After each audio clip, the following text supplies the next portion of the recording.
And you talking about me being a kid from West Baltimore with little to no dreams. You mean to tell me that I could be a top 10 scorer of all time, 10 out of 5,000 plus players? Like that's, when you put it in that perspective, it makes it feel a lot different. Peace, GQ Taiwan. I'm Carmelo Anthony. Carmelo. Right now, he is all over the table by Carmelo Anthony. 2003 NBA Draft, the Denver Nuggets select Carmelo Anthony from Syracuse University. Oh man, taking me back. Being picked by Denver, as far as how I envisioned my career, it was just, I just was ready to go and get started. I didn't really have an idea of what my career was going to turn out to be or what it was going to be. I was just kind of focused on that moment. My life was changing, my family's life was changing, but I also understand that they got a chance to just see the progress and the amount of work that was put in, the sacrifices up until that moment. So I think all of that was trying to figure it out and process what was actually happening. At that point in time, you have relationships and you have people that, you know, that recommend some things and have some ideas. So at that point, man, it was, let's go. It's draft night. Let's get this suit going. Let's figure this out. I didn't realize that it would become an iconic suit when it comes to fashion, in a sense. I was told I was being picked by Detroit, but it didn't happen. But that's just, you know, that's part of that's what's considered a draft, right? It's, you don't know where you're going at. You don't know which team is going to draft you. See, I actually did travel to Detroit, but it was more, you know, from a competitive standpoint. Like I really just wanted to see where I was at. It wasn't to get in the gym. It was, I was trying to get in front of them or just get in front of the people, you know, at that point.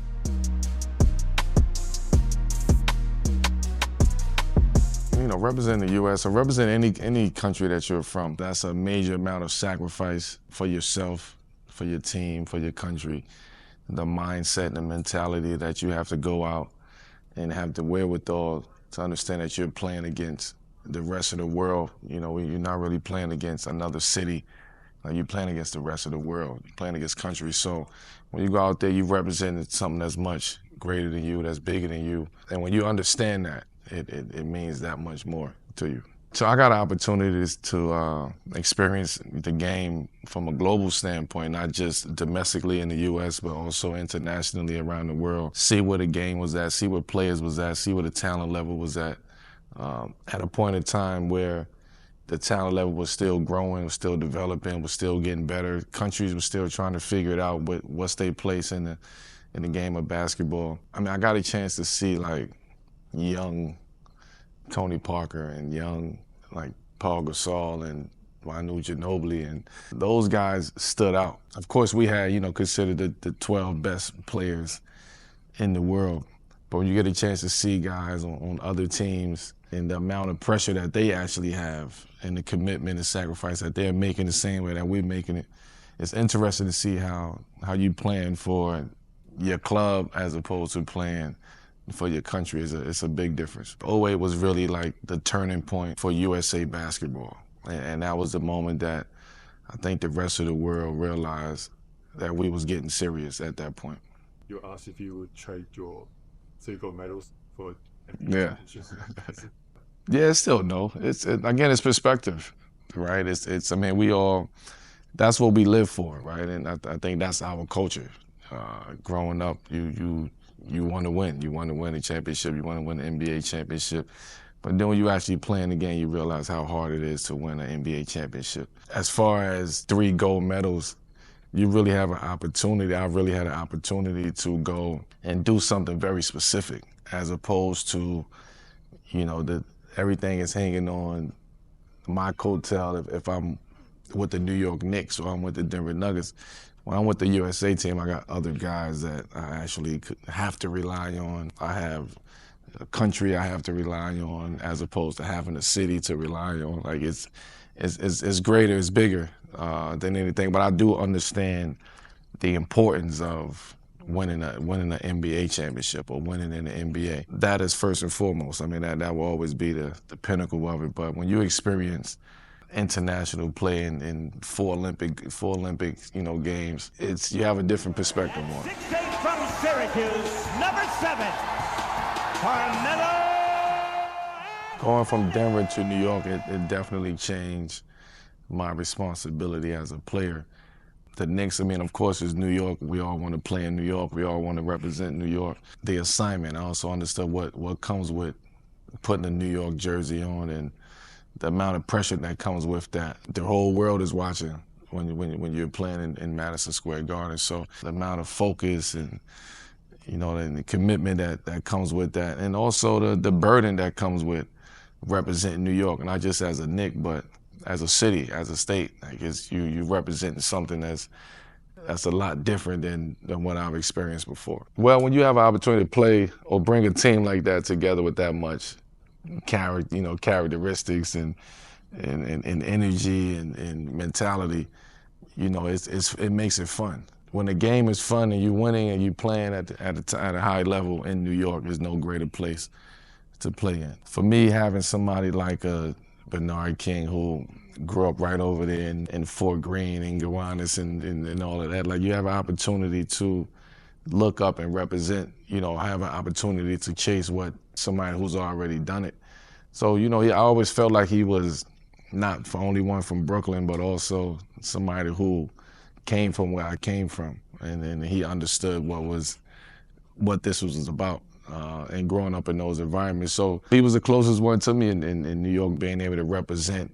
I know for me, it was always an appreciation when I walked into Madison Square Garden, because again, I understood what I was dealing with. Anthony again for three, knocks it down, and that's his second foul. Count it, and one. Anthony, bang! I think 13, I was ready to. I was already established. I was already, feet was on solid ground. Family was straight. The game matures. You mature.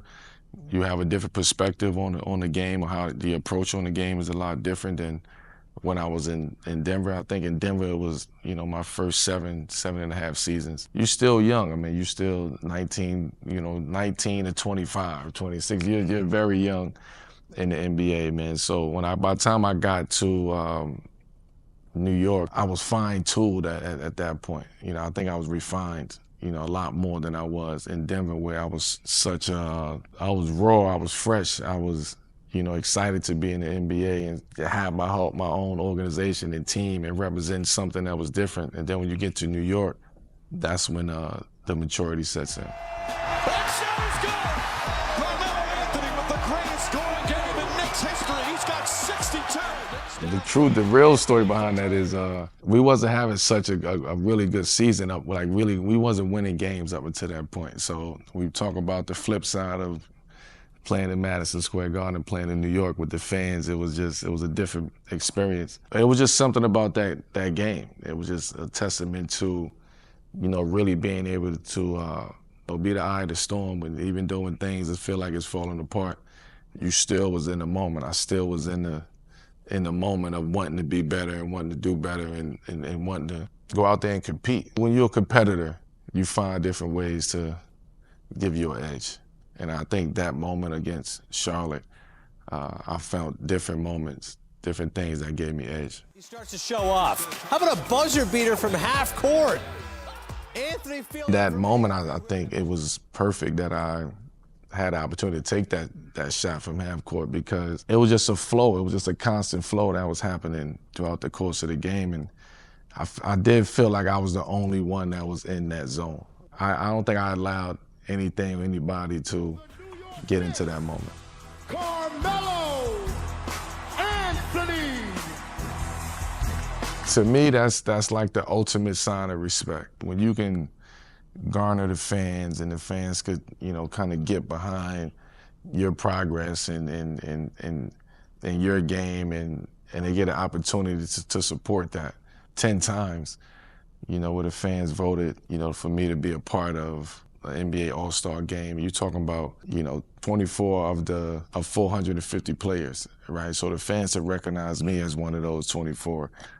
You know, those was major moments. I always took, you know, kind of the All-Star weekend, All-Star game, a little bit more serious, because it was a greater level of appreciation for the fans. I think what you guys see is, you know, the players just kind of decompressing and getting together, and it's fun. On the flip side of that, you go from competing with these guys throughout the season, and fighting and clawing and trying to win and, strategizing to being in the same locker room with them. So it's a shift that has to happen, for 3 days. And then you have to go back to being the competitor and competing and fighting. And so it's weird at first, but then you get used to it. At that moment, All-Star Weekend, you just let the season go, and you're there and you be in the moment. James, the drive, kicks it out. Anthony, three-pointer. Bang! I think at that moment, joining the Lakers was it was more about something that always wanted to be done from both sides. It's like we have an opportunity to do it. I was where I was at in my career. He was where he was at in his career. And I think at that point in time, it was like this may be the last shot that we ever get a chance to do it. And an opportunity was there for me to go out there and play with the Lakers. So again, that season, for me, we didn't have that much success as a team. But individually, I would say it was one of my best years, being able to just be in that environment and be, train and work out and be on the road and be around levels of greatness for that long and understand how other great players operate and work and think and approach and attack the day-to-day process. For me to be around that was special. ISO against Gallinari. Here's the three. Carmelo Anthony, number 10 all-time. Amazing. I mean, it's how can I put that in words? You're talking about 5,000 players, probably a little bit over 5,000 players ever to play the game of basketball in 75 years. And you're talking about me being a kid from West Baltimore with little to no dreams. You mean to tell me that I could be a top 10 scorer of all time, 10 out of 5,000 plus players? Like that's, when you put it in that perspective, it makes it feel a lot different. I am forever grateful for those people and places because they made me, Carmelo Anthony. But now the time has come for me to say goodbye. Well, at that point in time, at 23, I think I was ready to step away. I mean, you talk about, I like numbers, so you talking about, at that point in time, it was 75 years or something like that, and that NBA was around. And for me, when you talk about perspective, I've played 19, 20 years out of those 75 years. That's a long time to be a part of something and doing something at the level that I was doing it. So I have a greater level of appreciation for, walking away from the game. And I wanted to walk away from the game when I was ready, not when somebody else was ready. I've seen the game change multiple times. I've seen the industry change multiple times. So it's just so much that you see in a 2-decade span. Again, I just love the opportunity of being and the idea of being an entrepreneur. I love the idea of going out there and building something, that you could call your own from the ground up and put your team together and fall and get up and fall and get up and fall and get up. But just the process and building a company, I enjoy that. So yeah, I mean, I have my wine company, the Vin 7 for State. I have my Stay Mellow lifestyle brand. I'm all over the place. To bring home for Team USA is the FIBA Basketball World Cup. Greece still. I think the message is even stronger now, deeper now, is the fact that we actually see the rest of the world now. We can touch the rest of the world. We can talk to the rest of the world. We can provide information to the rest of the world. Whereas before we couldn't do that. It was limited communication. But now you see a lot of the worlds are merging and emerging, right? At the same time, you see countries and players all over now have an opportunity to watch and train and watch video and learn how to, I would say, get an early start of what it means or what it takes to be successful in sports. So, I think nowadays it's a lot easier to communicate those messages and to go on and see highlights, to see film and, go mimic moves that you want to do. But as before, we couldn't. You had to go be creative. You had to use your own creativity to make a move or find a move or create a move. Whereas now I can just go on and type in a certain move and it'll walk me right through how to do it. So it's a major difference. When in doubt, stay mellow. Peace. To the game of basketball, you were my way out, but more than that, you were my way in. You let me tell my story about without picking words. AI and D-Wade as your representatives? Yeah, well, those guys, they was easy. I mean, Iverson is somebody who, you know, changed the culture. He changed the culture not just for the game of basketball, but just culture worldwide. And for somebody that I was able to look up to and reach out to and felt like he related to what I was going through. We have the D-Wade is just somebody who, I mean, he's a brother. He's somebody who I've competed with. He's somebody who we laughed, we talked, we cried. Like it's for me to choose those guys was major. But honestly, it's, you know, it's a different world, man. It's a different level. I can tell you, and being around, you know, other Hall of Famers and, you know, them opening their arms and opening up the doors for me to walk into, you know, that's basketball heaven. GQ, thanks. It's a wrap. See you guys down the line. Peace.